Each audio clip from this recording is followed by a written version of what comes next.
Have you heard of the one tote, one day decluttering method? I have not. All right, well, I got this for you here. This is from National Post. Melissa Hank wrote this.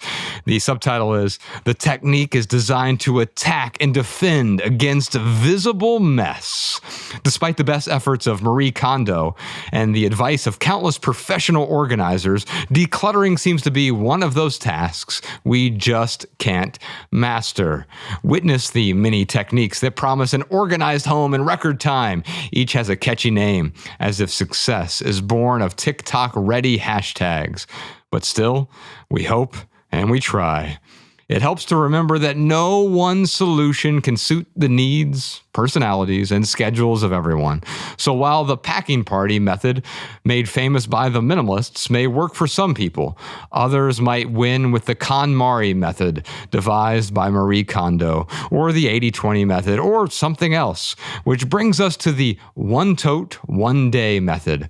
As writer Lisa Milbrand recently outlined on the Real Simple website, it makes use of the tote bags that somehow always magically appear in our homes. I've got one of those right here, TK.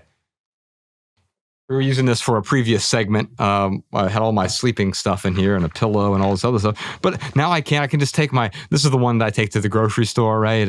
And now I can just take this when I'm home and I can try it for the one tote, one day decluttering method. I really like this because quite often, I don't want to spend all day or all weekend decluttering.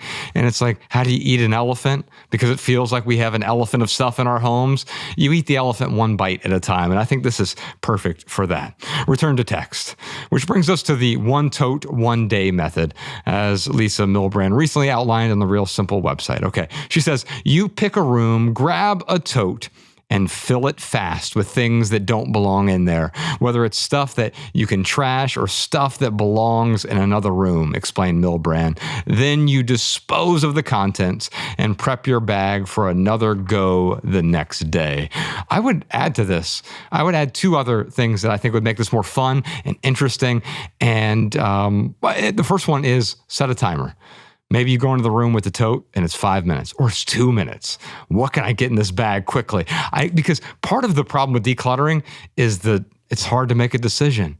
But if we can be decisive, time limits often help us be more decisive. When you're playing basketball and there's a shot clock, you have to get the shot up, even if it's not the best shot. The same thing is true here. And so maybe there's a shot clock method to this. And then also, why not do it with someone else in your household? If you don't live alone, or if you have a friend to come over and do it together, man, how much more powerful is that?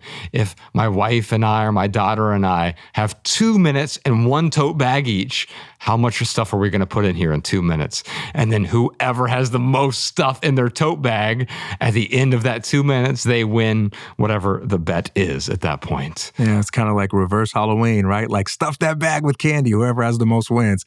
Stuff that bag with stuff. Stuff that bag with clutter, whoever has the most wins. Nice way of gamifying it. Yeah, and I think that's important because decluttering is kind of boring. When you think about decluttering, it's overwhelming. It feels like a burden.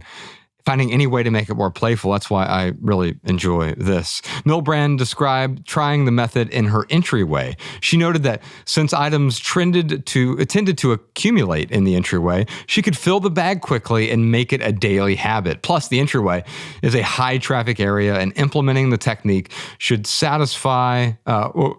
provided a satisfying streamlined space. So streamlining a space is a good way to think about simplifying your home in general. Like I'm always streamlining, getting rid of the excess. And so what are the places where excess accumulates most? Quite often it's the places we don't see. And so it's the cabinets. It's out of sight, out of mind. It's the attic. It's the basement. It's the storage locker. It's the garage.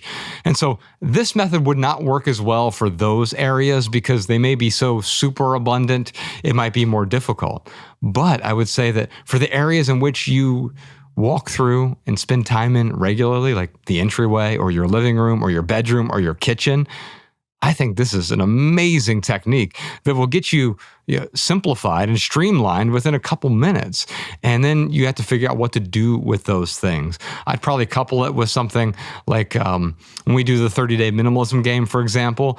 If you have something like that, you could play this with the 30-day minimalism game. You could put two different techniques together. The rule with the minimalism game is these items need to be out of the house by end of day, or they need to be in their appropriate place. Because one thing with this one tote, one day rule is maybe you go into your home office and you realize, why have I been storing plates and kitchen utensils in here?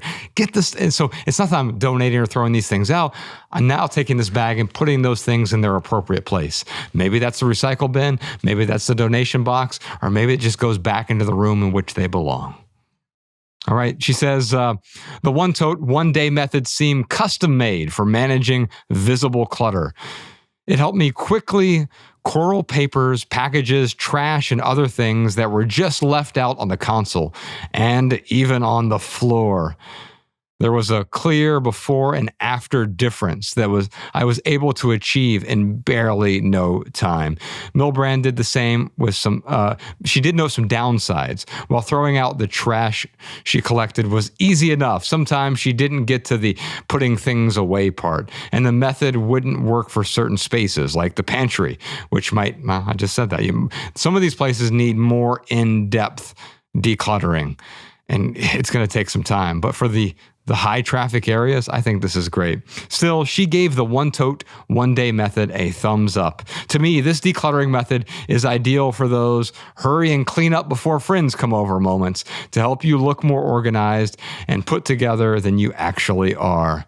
Just make sure to set aside some time to put the stuff away, even if you can't do it right away.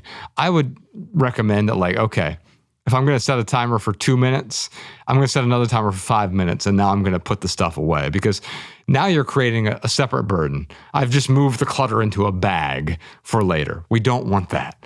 And so I'm going to deal with it right now. It's the out in the open rule, or the setting the stage rule, where we take everything and we take care of it right now.